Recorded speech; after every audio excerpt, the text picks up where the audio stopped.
สวัสดีครับวันนี้ผมก็จะมาทำการทดลอง Enthalpy ของสารละลายครับวันนี้เราก็จะมีการวัดเนาะพลังงานความร้อนที่จะต้องใช้เมื่อกรดเบนโซอิกนั้นละลายหรือที่จะเรียกว่าเดลต้าเฮดของการละลายนั่นเองครับด้วยเทคนิคที่บอกได้เลยว่าง่ายมากๆโดยการวัดความละลายหลายอุณหภูมิไม่ว่าจะการทำกราฟนั่นเองหรือว่าจะเป็นการอ่านค่าเดลต้า H นั่นเองครับวัตถุประสงค์ของเราในวันนี้ก็คือจะมีด้วยกันอยู่2อย่างหลักๆเลยก็คืออย่างแรกก็คือเพื่อหาค่าสภาพการละลายของกรดเบนโซอิกครับและอย่างที่2ก็คือเพื่อหาค่า Enthalpy ของสารละลายกรดเบนโซอิกนั่นเองครับ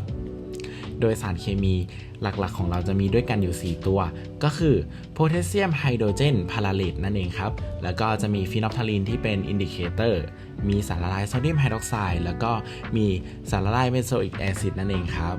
และอุปกรณ์ที่เราจะเตรียมนำมาทำการทดลองนะครับก็จะมีบีเกอร์ขนาด 1,000 มิลลิลิตรมีด้วยกันอยู่5ชิ้นเครื่องให้ความร้อนหรือที่เรียกว่าฮีเตอร์มีด้วยกัน4ชิ้นครับแล้วก็มีบิวเรตขนาด50มิลลิลิตร1ชิ้นรวมไปถึงมีเทอร์โมมิเตอร์ขนาด100องศาเซลเซียส4ชิ้นมีปิเปตขนาด10มิลลิลิตร4ชิ้นและก็มีขวดรสชมพู่ขนาด250มิลลิลิตรด้วยกันอยู่3ชิ้นนั่นเองครับโดยการทดลองแรกนะครับก็คือพาร์ทกอของเราก็คือเป็นการเทียบมาตรฐาน standardization นะครับของสารละลายโซเดียมไฮดรอกไซด์อย่างแรกนะครับการทดลองของเราเนี่ยก็จะชั่งโพแทสเซียมไฮโดรเจนพาราเลตนะครับหนักประมาณ 0.1 กรัมก็ขอให้เป็นน้ำหนักที่แน่นอนด้วยกันนั่นเองครับลงในขวดรูปชมพู่ขนาด250มิลลิลิตรนั่นเองครับด้วยแล้วก็ทำการละลายด้วยน้ำกลั่น20มิลลิลิตรแล้วก็หยดฟีนอลฟทาลีนด้วยกัน2หยดนั่นเองครับแล้วก็สังเกตสีว่าเปลี่ยนสีการละลายเนี่ยมีการละลายไหมเปลี่ยนสีไหมและอย่างถัดมานั่นเองก็เป็นการนำสารละลายที่ได้มานั้นไปไตรเตดกับสารละลายโซเดียมไฮดรอกไซด์นั่นเองครับจนให้สารละลายนั้นเปลี่ยนสีแล้วเราก็จะมาบันทึกผลทำซ้ำอีกอย่างน้อยก็2ครั้งแล้วก็คำนวณหาความเข้มข้นของสารละลายโซเดียมไฮดรอกไซด์ที่แท้จริงโดยใช้สมการดังภาพนี้เลยครับในการคำนวณนั่นเองครับ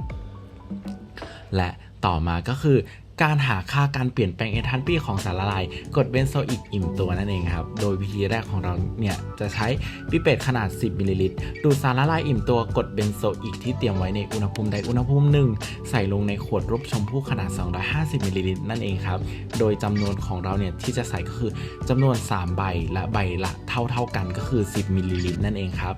แล้วก็บันทึกอุณหภูมิของสารละลายเป็นการทำการทดลองแบบนี้ซ้ำ3ครั้งนั่นเองครับและต่อมาก็คือนำขวดรูปชมพูที่ได้ทำไปเนี่ยมาเติมน้ำกลั่นขวดละประมาณ20มิลลิลิตรนั่นเองครับและหลังจากนั้นก็นำมาไตรเตดกับสารละลายมาตรฐานโซเดียมไฮดรอกไซด์โดยมีฟีนอลฟทาลีนเป็นอินดิเคเตอร์แล้วก็จะบันทึกปริมาตรของสารละลายโซเดียมไฮดรอกไซด์ที่เราเนี่ยใช้ไปเท่าไหร่นั่นเองครับแล้วก็ทำซ้ำทั้ง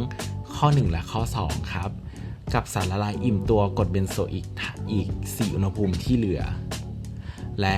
ถัดมานะครับเราก็จะคำนวณหาค่าความเข้มข้นของกรดเบนโซอิกในแต่ละขวดชมพู่ซึ่งจะเท่ากับค่า K ที่อุณหภูมิใดอุณหภูมิ1นั่นเองครับและสุดท้ายของเราเนี่ยก็จะเป็นการพอตกราฟระหว่างค่า S กับค่า T ที่เพื่อนๆที่จะเห็นกันว่าจะมีการ S ส่วน T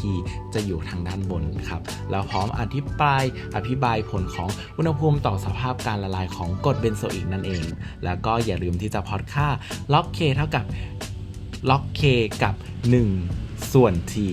ดังสมการที่2ที่อยู่ตรงนี้เลยครับและก็หาค่าเดลต้า H จากกราฟที่เราทำได้เลยนั่นเองครับแล้ววันนี้ก็ขอบคุณนะครับสวัสดีครับ